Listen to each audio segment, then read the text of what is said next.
金姐报哦。斗南的三宝，我常常就想，有一天我们要让大家哈，全国大家都爱来怎样哈，来过一天斗南日。斗南日是虾米？我感觉就是吃咱的月光米哈，月光米配虾米？个三项红菜头、马铃薯、个牛肉，这来甲做咖喱。我上次哦，伫咱的故事内底听，我等你的水准。哇，那个真的是，其实食物就是新鲜，然后最重要的话，最重要就是我们住当地要吃当地吃当季，这种是不可被取代的幸福。那只有谁有这样的幸福，就是咱这里人。所以我感觉讲这一次的话，我们又可以来结合时尚，结合流行的话题。LINE贴图里面最受欢迎就是白兰猫，所以我们可以用这样子的一个大家耳熟能详的意象。来跟我们的农业，其实农村应该是要非常漂亮。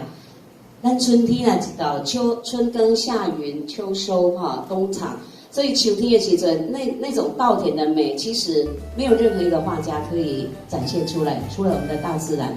所以这么美的地方，我们加一点巧思，加一点创意，你看那个美丽的画作就出来了。所以我想，这一切的话，就是要做一个资源的整合。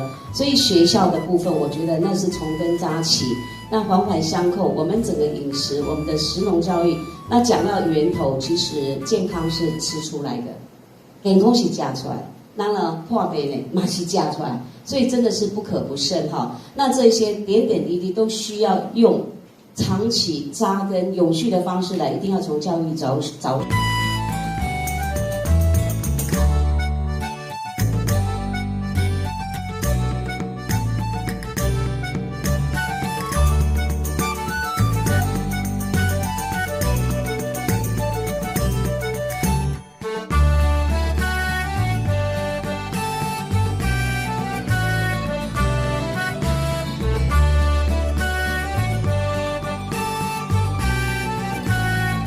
这什么地方可以这样子去买得到我们这样子一个那么好吃的这样子？可能最近可能我们只是针对这一次彩绘稻田的部分，然后我们来做一个配合一个结合。那将来的话，我们可能会再慢慢的会推出我们所有的这12道的便当，要供给消费者的部分来参与来选购。